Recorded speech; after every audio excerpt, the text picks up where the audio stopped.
Nous en étions là à traiter du premier point qui est celui de la fonction de la scène primitive AMO, c'est-à-dire comme une clé qui vient prendre place dans un certain endroit, on va l'appeler le troisième, c'est celui de l'espace éthérique du modèle optique dans ces deux phases, et cette clé qui vient du monde matériel, ici écrit cerné en rose, cette clé qui est du monde matériel va en sortir pour, par l'extérieur, y revenir et euh, se permettre, si on peut dire, d'obtenir une ouverture et un éclairage. C'est la clé d'entrée, un éclairage dans la connaissance. Et cette connaissance se situe dans l'univers matériel. Alors,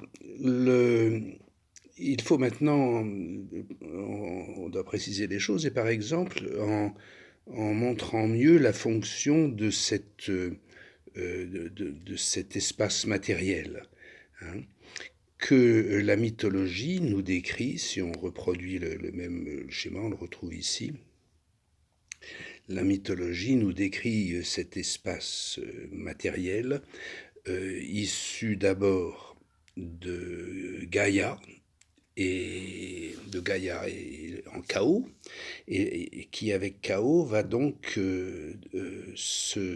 s'étendre et se transformer en chronos, en temps. Et le temps, Chronos, le fils de Gaïa et d'Uranos, va se contempler dans un miroir dans ses frères et sœurs que sont les titans. Et de ce monde des titans, c'est ensuite Zeus qui va lui se contempler,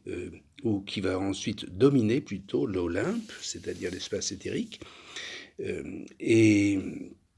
à partir de quoi il va être aussi remplacé par le fils de Zeus, comme Zeus est le fils de Chronos, et le fils de Zeus, qui lui, le fils de Dieu, si on peut dire, qui va permettre de retrouver l'humanité, enfin qui va déterminer ou qui va générer libérer le genre humain, si on peut dire, et de nouveau, nous allons retrouver l'espace matériel avec finalement cette,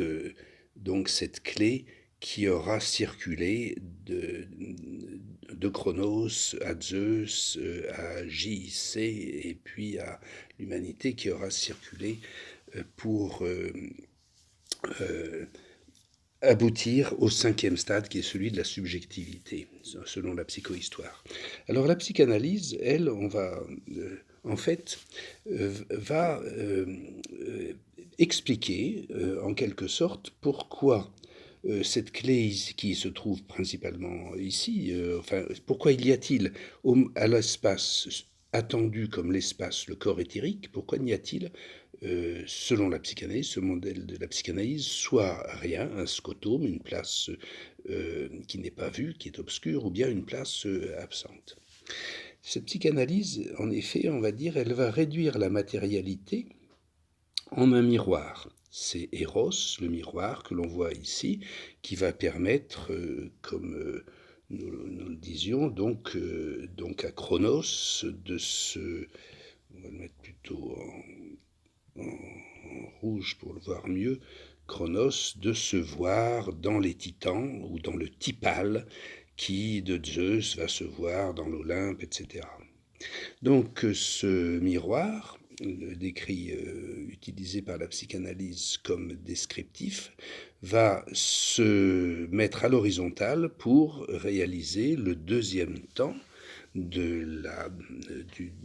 séquence historique ou du mouvement de l'histoire, du mouvement de la mémoire. Et on va trouver donc ici le modèle optique dans sa deuxième phase. Ici, c'est la première phase. Ici, c'est celle que l'on appelle la deuxième, qui est la phase de la psychanalyse. Elle est appelée comme ça par son inventeur, enfin disons l'inventeur du schéma ou celui qui décrit le schéma, Jacques Lacan. Et cette phase de la psychanalyse, donc, ou ce modèle optique, on le voit, s'arrête à ce mouvement, puisqu'il va laisser vide, occulte, les places dites éthériques. Alors, y a-t-il un avantage à cela ou est-ce une faute? Ce n'est pas une faute dans ce sens où on sait que de ce modèle optique, cette première phase à la deuxième que l'on peut reconnaître, si on veut bien, comme la République, on arrive ensuite aux discours sociaux de la démocratie, et ça c'est quand les quatre termes, les quatre places, S1, S2, le A et le sujet, par exemple, vont tourner. Donc la psychanalyse va aboutir et va évoluer vers ce domaine, donc où elle aura su faire usage des quatre temps logiques, des quatre places, mais pourtant, au moment du schéma, elle s'arrête au deuxième, au second, et elle simplement passe de l'un à l'autre.